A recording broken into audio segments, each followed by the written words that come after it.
Welcome to this explainer. Okay, let's dive into this. Today, we're exploring one of the most high-stakes, absolutely critical frameworks governing global shipping and environmental protection. It's called MARPOL Annex I. You know, if you've ever looked out at the ocean and wondered, how on earth do we keep tens of thousands of massive oil-burning ships from just destroying marine ecosystems? Well, we're going to find out together. We are heading straight down into the gritty engine room to unpack the strict regulations that literally keep our oceans clean. So here's our roadmap for today. We'll start with the origins of MARPOL, then define marine oil pollution, look at the ingenious pollution prevention equipment, break down the famous 15 PPM rule, dive into operations and record keeping, and finally, look at the gritty reality of enforcement and something called magic pipes.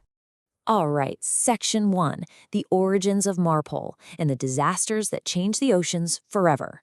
Because, as you might guess, modern maritime regulations were definitely not born in comfortable, air-conditioned boardrooms. They were forged in the devastating aftermath of massive environmental catastrophes.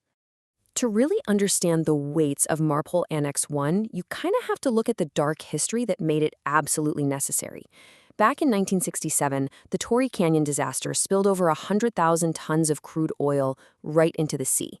I mean, it completely shocked the world and proved that the older frameworks, like Oil Poll 1954, were just entirely insufficient.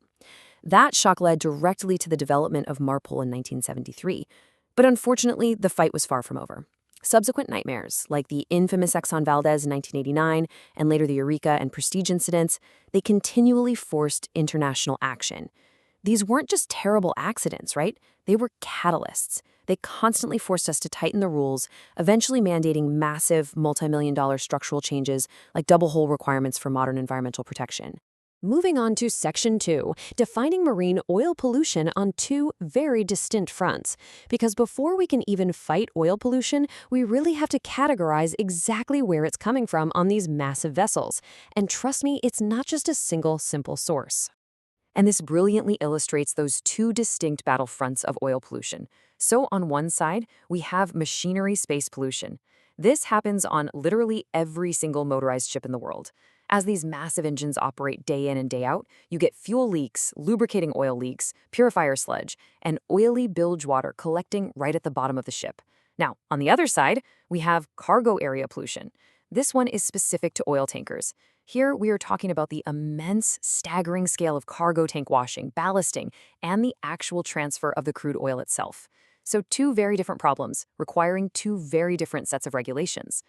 Let's jump into Section 3, pollution prevention equipment, or the engine room's main line of defense.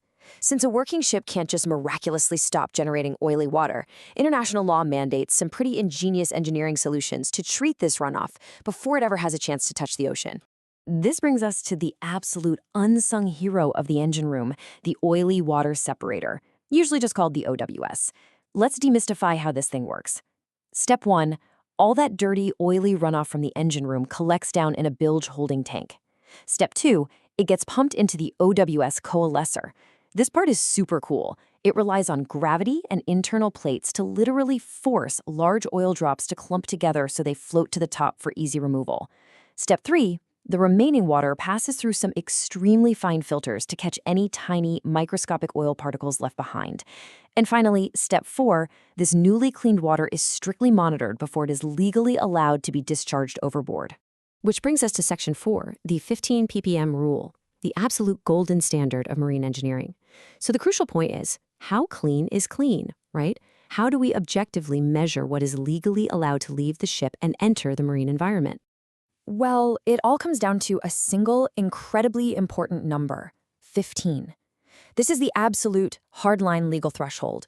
It's the recurring anchor metric for literally every marine engineer on the globe. 15 parts per million. To put that into perspective, that is a microscopic amount of oil. It's practically nothing. But what's really fascinating here is the technology used to enforce it. You don't just, trust a crew member to eyeball the water and say, it looks fine. No way. The cleaned water passes through an oil content meter, which uses an optical measurement system. It is literally shining a beam of light right through the water to detect floating oil particles. If that optical sensor reads even 15.1 parts per million, Boom. It instantly triggers an automatic stopping device. This interlock system is a completely foolproof safeguard. It slams the discharge valve shut, immediately halting the overboard discharge, and sends that dirty water right back into the ship's bilge. All right, Section 5, Operations and Record Keeping, sometimes known as the Book of Truth. So let's pivot away from engineering theory for a second and look at the intense reality of shipboard operations. Because protecting the oceans isn't just about having all the right machines. It's about proving legally that you use them correctly. And that massive responsibility falls squarely on the shoulders of the chief engineer. Enter the oil record book. Now, I cannot stress this enough. This isn't just some casual everyday logbook. It is essentially a legally binding diary where a single missing entry can literally land you in federal prison. Part 1 covers the machinery space operations for all ships, logging every single bilge, discharge, sludge transfer, or incineration. Part 2 covers cargo operations, specifically for oil tankers. Every single operation requires a very specific letter code and a precise chronological entry. Forget your wedding anniversary. Yeah, that's bad. But forget to log a sludge transfer? You could be looking at a multi-million-dollar fine. It is the absolute, legally binding truth of everything that happens on that vessel. And that leads us to Section 6, Enforcement and Magic Pipes, the gritty reality of the maritime world. So, what actually happens when the relentless pressure of global shipping meets the rigid boundaries of environmental law? Let's transition into the high-stakes world of port state control inspections. This brings us to a phrase that honestly strikes fear into the hearts of maritime authorities and responsible sailors alike. It introduces the real dark side of maritime operations. So, what exactly is a magic pipe? Well, a magic pipe is a highly illegal, hidden, jury-rigged bypass. Say a ship's oily water separator breaks down, or maybe a corrupt crew is just rushing to save time and money. They might install a physical pipe or even just a flexible hose to pump raw, entirely untreated oily bilge water directly into the ocean. It completely circumvents the OWS and that critical 15 ppm optical monitor we talked about. But port state control inspectors, basically the maritime police, they actively hunt for these piping anomalies. And if they find a magic pipe, the consequences are immediate. We're talking zero tolerance, massive environmental fines, the immediate detention of the vessel, and serious criminal penalties, including actual prison time for the engineers involved.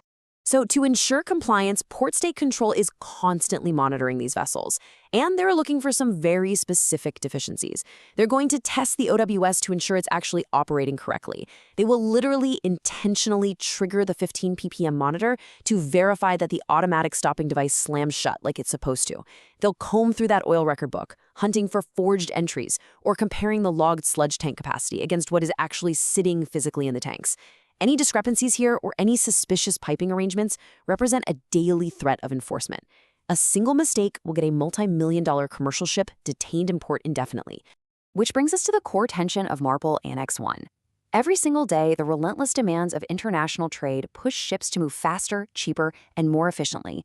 Yet, standing between that massive global industrial machine and our fragile marine ecosystem is just a set of precise engineering tools, a rigidly coded logbook, and the absolute integrity of a chief engineer.